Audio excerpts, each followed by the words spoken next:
एक good news share करनी थी और साथ ही साथ अगर कोई बैंगलोर शिफ्ट होना चाहता है तो कितना एक्सपेंस एक्स्ट्रा बढ़ते हैं वो शेयर किया है। साथ साथ मेरा सैटरडे का रूटीन कहीं जाने से पहले क्या क्या किया है वो शेयर किया है मैंने यहाँ।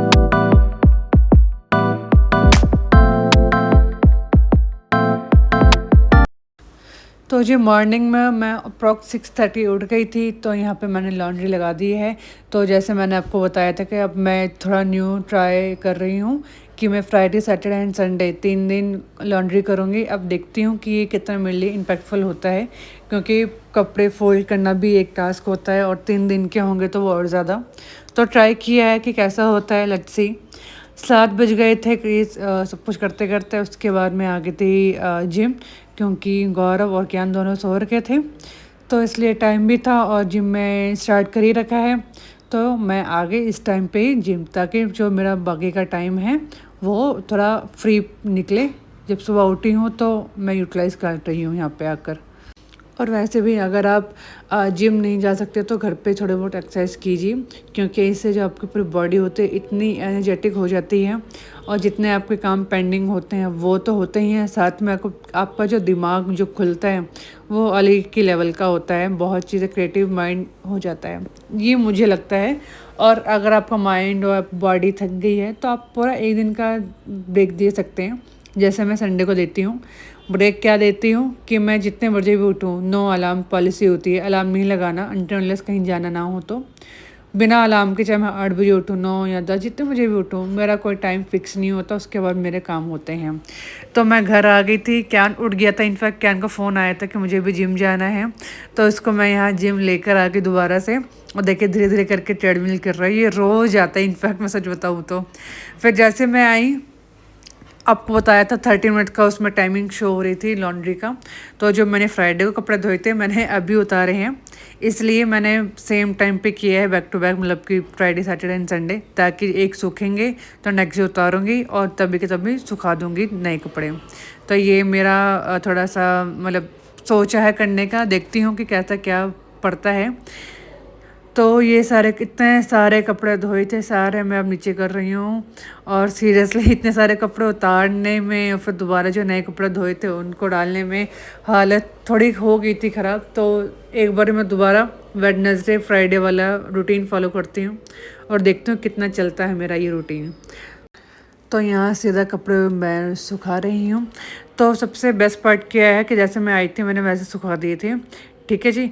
अभी मुझे प्रोटीन शेक पीना है और मैंने अभी ऐसा कोई नाश्ता नहीं बनाया है। वो क्यों अभी बताती हूँ। सबसे पहले ये रहा मेरा प्रोटीन शेक। प्रोटीन शेक वैसे मोस्टली लोग पानी में पीते हैं, बट मैं दूध में पीती हूँ, सो दैट मतलब कि कैल्शियम भी मेरा बना रहे। और बैक टू बैक ना मैं अलग अलग करके चीज़ें नहीं कर सकती कि पहले मॉर्निंग में प्रोटीन शेक पी रही हूँ फिर दिन में दूध पी रही हूँ, ऐसा करके। तो जैसे इसमें लिखा no pain no gain just train, तो एक्चुअल में ये बात बिल्कुल सही है। जब तक पेन नहीं मिलेगा तब तक कुछ नहीं मिलेगा, और जो चीज़ आपको सीखनी है उसके लिए खुद को ट्रेन करना बहुत ज़रूरी है। तो ये मैं पी लूँगी। अभी मेरे हस्बैंड, जैसे मैं ऊपर आई थी मेरे हस्बैंड चले गए थे जिम, तो खाने का जो नाश्ते का है वो ऐसा है कि हम थोड़ा बहुत बनाएंगे। पाव रखे हुए थे तो उसे मैंने ऑमलेट बना के हमने खाए थे, क्योंकि जहाँ हम जा रहे थे वहाँ हमारे खाने का प्लान था कि हम नाश्ता जो है हम बाहर करेंगे। इडली डोसा का कुछ था, वेज एंड वेज करके, वो अच्छा था। तो आज मुझे बालकनी भी क्लीन करनी है, क्योंकि मैं मोस्टली वीकेंड्स में ही करती हूँ। 9 बज गए थे, अभी तक गौरव नहीं आए थे। प्रोटीन शेक पी लिया तो बॉडी को थोड़ी एनर्जी मिल गई है। तो मैं कर रही हूँ झाड़ू पोछा, और जैसे ही पोछा लगाने का टाइम आया था तब तक मेरे हस्बैंड आ चुके थे। तो ये था मेरा पूरा थोड़ा बहुत जो मैं क्लीनिंग कर रही हूँ। कपड़े चेंज नहीं किए थे, क्योंकि मेरा ये था कि मैं सीधा नहाने ही जाऊँगी नाश्ता बनाने के बाद, इसलिए मैंने कपड़े बैक टू बैक चेंज नहीं करना मुझे ठीक नहीं लगा। तो इससे जब जाऊंगी तभी करूंगी। साथ साथ मुझे आज थ्रेडिंग अपनी ग्रूम करनी है। मेरा ऐसा थ्रेडिंग का होता है जिस दिन मुझे मतलब बाहर बनाने का मन करता है, खुद से नहीं करने का मन करता, तो मैं बाहर चली जाती हूँ सैलून। जब होता कि नहीं मुझे खुद करना है तो मैं खुद भी कर लेती हूँ। तो ये झाड़ू पोछा करते करते और बालकनी को क्लीन करते करते, 2 बालकनी थी तो मुझे इतना टाइम हो गया। फिर देखा कि रेडी वेडी भी होना है, तो मैं नाश्ता बना दिया था। गौरव जा के था अभी नहाने के लिए, तो सोचा कि मैं थोड़ा ये अपना फेस ठीक कर लेती हूँ। और इसके बाद मैंने 2-3 चीज़ और की थी फेस पे, वो मैंने शूट नहीं किया क्योंकि टाइम थोड़ा निकलना था। तो ये है कि अगर आपके पास प्लकर है ना, मेरे पास वो है आईब्रो फिल जिसे करते हैं, उसमें प्लकर भी आ रखा है, तो मैं प्लकर से ही कर लेती हूँ, बहुत अच्छे से नीट एंड क्लीन हो जाती है। तो मैंने ये पहना था साथ में, और हमें अप्रॉक्स 12 बज गए थे पहुँचते पहुँचते, और ये हमने खाया था, बहुत चीज़ ऑर्डर की थी हमने। ये क्या नहीं, यहाँ आइसक्रीम खा रहा है, और यहाँ पे तो जो काम था वो निपटाने के बाद सीधा हम 3 बजे घर पे आए। वापस आके हम सो गए थे, और अब शेयर करती हूँ बेंगलोर के एक्सपेंस और मेरी गुड न्यूज़। तो हाँ जी, तो फाइनली मैं यहाँ पे आ गई हूँ ये बताने के लिए कि बेंगलोर में एक्चुअल में कितना एक्सपेंस लगता है। और ये वीडियो एक्चुअली मैं इसलिए ऐड ऑन कर रही हूँ अपने जो व्लॉग होता है उसमें, क्योंकि जब भी मैं किसी से बात करती हूँ, मतलब जो दिल्ली में रहते हैं फ्रेंड्स और रिलेटिव्स हों, तो सबका एक ही क्वेश्चन होता है कि वहाँ तो बहुत महंगा होगा। तो महंगा है, कितना है, कैसा है, किन चीज़ों में है, तो वो मैं आज आपके साथ शेयर करने जा रही हूँ। सो दैट अगर किसी को अपने बच्चों को भेजना है, या खुद मूव होना है बेंगलोर में, जॉब अपॉर्चुनिटीज़ अगर आपको मिल रही है, या कुछ भी अगर आपको काम है बेंगलोर में शिफ्ट होना है, या बच्चों को भेजना, कुछ भी एक्सवाइजी, तो आपको एक आइडिया लग जाएगा कि कैसे क्या है। तो सबसे पहले बात करते हैं छत। ऑफ कोर्स जब भी कोई यहाँ पर आएगा, शिफ्ट होगा, तो उसको एक घर तो चाहिए चाहिए रहने के लिए। तो वो टोटली डिपेंड करता है कि वो एरिया कैसा है, ठीक है जी, और उसकी कनेक्टिविटी कितनी है मेट्रो से, अगर मेट्रो में कनेक्टिविटी, अगर मेट्रो से आना जाना करना है तो, और कैसा क्या एरिया, इन सब में बहुत डिपेंड करता है। तो जैसे जहाँ पे मेरे पहले हस्बैंड रहा करते थे, मतलब मैं 1-2 महीने बाद आई थी, तो मेरे हस्बैंड जहाँ रहते थे तो वहाँ वो बस एक रूम का, तो 2 BH का था, तो 2 शेयरिंग कर रहे थे। तो उनमें से मेरे एक हस्बैंड थे, तो वो 15,000 दे रहे थे ओनली फॉर 1 रूम, ठीक है जी, इतना वो दे रहे थे। और वही जहाँ मेरा मराथली के आसपास का एरिया है, वहाँ पे मेरे 2-3 फ्रेंड्स रहते हैं। तो एक एक मेरी फ्रेंड वो 17,000 दे रही है 1 BHK के। वो ऐसा बिल्डर काइंड ऑफ फ्लोर है, मतलब कि गेटेड सोसाइटी है, बट सोसाइटी बहुत मतलब हाई राइज नहीं है, आप समझ रहे हो, मतलब कि 4 फ्लोर तक बने हुए हैं, तो वो गेटेड सोसाइटी काइंड ऑफ कर रखे हैं। तो उनका जो रेट है वो 17,000 वो पे कर रहे हैं। वह ऐसे ही मेरा एक कलीग है, वो 15,000 दे रहा है 1 BHK के। तो ये टोटली डिपेंड करता है कि आपका एरिया कैसा है, सस्ते से सस्ता मतलब 15 से कम आपको नहीं मिलेगा। डिपेंड करता है, अगर आप कोई 1 BHK 2 BHK ले लेते हैं और 3-4 लोग रहते हैं, तब आपको कॉस्टिंग थोड़ी कम पड़ सकती है, अदरवाइज इतनी पड़ेगी। और जो ये मैं आपको बताया है अपनी फ्रेंड्स का, इसमें कोई मेंटेनेंस इंक्लूड नहीं है, क्योंकि वो हाई राइज कोई सोसाइटी नहीं है, तो वहाँ कोई ऐसा कोई मेंटेनेंस नहीं है। तो ये बात होगी वहाँ की।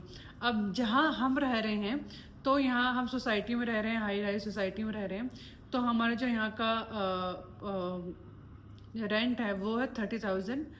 28,000 नहीं, 20 नहीं, सॉरी 27 या 26 हमारा रेंट है, और बाकी जितना भी बचे मेंटेनेंस का, तो वो मेंटेनेंस का टोटल हमें 30-31 तक का पड़ जाता है। ये 2 BH का सेट है, ये 7 फ्लोर है हमारा।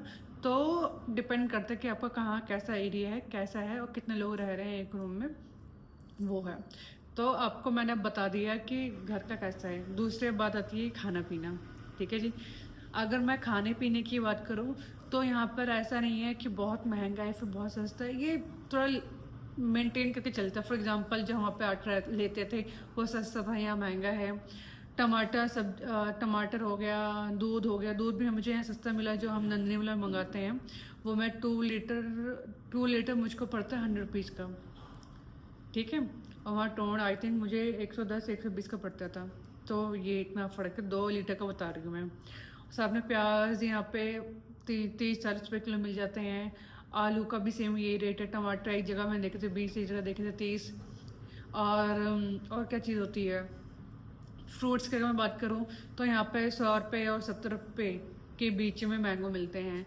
तो ये एक रेट में आपको एक आइडिया दे रहा हूँ कि यहाँ पे कितना क्या क्या है। और अगर दिल्ली की बात करूँ, तो दिल्ली में इस टाइम जो इतनी गर्मी पड़ रही है, इस टाइम पे जो रेट हैं सब्जी के, वो भी आसमान छू रहे होते हैं। तो अगर सब्जी का देखा जाए तो नॉर्मल है। और अब बात आती है कि अगर कन्वेंस का, तो अगर कैब ले रहे हैं तो यहाँ तो वे एक्सपेंसिव है। कैब कैब यहाँ बहुत महंगी है।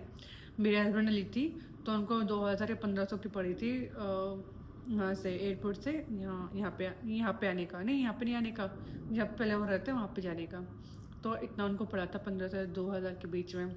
फिर उसके बाद आता है मेट्रो। मेट्रो का रेट भी यहाँ पे दिल्ली से थोड़ा महंगा है। फॉर एग्जांपल अगर आपके साथ मेट्रो स्टेशन अगर 15-20 रुपये में हो रहा है तो यहाँ पे 50 रुपये है, तो यहाँ पे इतना है। और अगर आप अपनी व्हीकल की बात कर रहे हैं तो व्हीकल है तो सीएनजी और पेट्रोल डलवाएंगे तो यहाँ पेट्रोल और सीएनजी दोनों महंगी है। मुझे रेट एक्चुअल में याद नहीं, बट है थोड़ी महंगी है यहाँ पे। डीजल का मुझे आइडिया नहीं है क्योंकि हमारी जो गाड़ी है वो पेट्रोल सीएनजी में चलती है, तो उसका मुझे बिल्कुल भी आइडिया नहीं है। ऑफ कोर्स वो आप गूगल करके देख सकते हैं कि कितना उसका है डीजल का। बाकी एक चीज़ जो अच्छी है यहाँ पे, अगर आपके पास गाड़ी है तो यहाँ पे कुछ लिमिट नहीं है कि 15 साल बाद तो उसको डिस्कार्ड करनी है। जितनी चलानी है चलाओ उसको, 20 साल चलानी है, 15, 20, 30, 40 जितने आपकी गाड़ी चलती है आप उतनी चला सकते हो, इसमें कोई प्रॉब्लम नहीं है।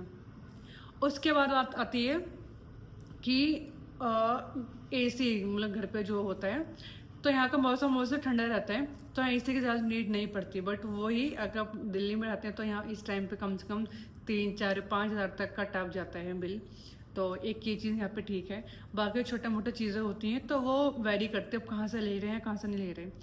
और सबसे बड़ी बात जो यहाँ रहने की है, कहीं भी रहने की है, वो डिपेंड करता है कि आप लाइफस्टाइल क्या मेंटेन कर रहे हैं। अगर आपका हाई फाई लाइफस्टाइल है तो ऑफकोर्स जो रेट है, जो मतलब कि एक्सपेंसेस है वो ऊपर ही जाएंगे। अगर आपका मिडिल क्लास टाइप का है या फिर आप कम में चला सकते हो तो आप आराम से यहाँ कर लेंगे। बट फॉर एग्जांपल आपकी 50,000 सैलरी है और आपको 35 का हाइक मिला, मतलब 85 समथिंग का हो गया, तो आप लगा के चलिएगा यहाँ पे आपको कुछ नहीं बचेगा। ठीक है जी। अगर आपका दिल्ली में घर और यहाँ पे आप रेंट पे आएंगे तो आपका 10 या 15-20 हज़ार बचेंगे, ज़्यादा नहीं बचेगा। आप ये माइंड में सोच के आइएगा। तो ये सब चीज़ें थी कि आपका कितना क्या एक्सपेंस है। अगर आपको और कोई चीज़ पूछनी है कि कहाँ का कितना क्या है तो आप मुझे सीधा कमेंट कर सकते हैं, मैं आपको बता दूंगी कि आप पे क्या चीज़ महंगी है, क्या सस्ती है और क्या चीज़ में आपको कुछ कन्फ्यूजन है वो सब मैं आपको क्लियर कर दूँगी। सेकंड बात जो मुझे आपके साथ शेयर करनी थी वो ये थी कि अब मैंने आपको कुछ टाइम पहले आपको क्रिम्पिंग मशीन दिखाई थी और आपको मैंने कहा था कि मैं कुछ सोच रही हूँ, करूँगी, स्टार्ट करूँगी तो मैं आपके साथ ज़रूर शेयर करूँगी। तो येस, फाइनली आई स्टार्टेड। वो क्या स्टार्ट किया है तो मैं बताती हूँ आपको। मेरा पहले एक मेकअप चैनल था जो मैंने बंद कर दिया क्योंकि बीच में मैंने काफ़ी गैप ले लिया था और चला नहीं था। गैप लेते हैं तो जो चीज़ कोई भी यूट्यूब चैनल चलता नहीं है, बट यहाँ पे मैं चला रही हूँ और टच वुड अच्छा रिस्पॉन्स मुझे यहाँ इस चैनल में मिल रहा है। तो मुझे मेकअप का बहुत शौक था तो इसलिए मैंने मेकअप करना अब यहाँ पे स्टार्ट किया है। न्यू लर्निंग है मेरे लिए, पार्ट टाइम कर रही हूँ। अगर कोई भी बेंगलोर में यहाँ रहता है किसी को मेकअप का काम करवाना है तो please you can contact me on Instagram. उसके बाद मैं आपके साथ शेयर कर लूँगी जो मैंने मेकअप किया है, जो भी चीज़ें हैं। तो मेरे लिए बहुत बड़ी बात है कि मैंने अपना कुछ काम स्टार्ट किया जो मैं कब से करना चाहती थी। तो ये था मेरा एक छोटा सा व्लॉग और कुछ मतलब कहाँ बेंगलोर के बारे में और साथ में मैं क्या स्टार्ट करूँ उसके बारे में। तो अगर मेरा ये सब चीज़ें आपको अच्छी लगे तो प्लीज़ चैनल को सब्सक्राइब किया मत जाइएगा। फिर मिलता है एक और अच्छी video. Till then bye bye and thank you.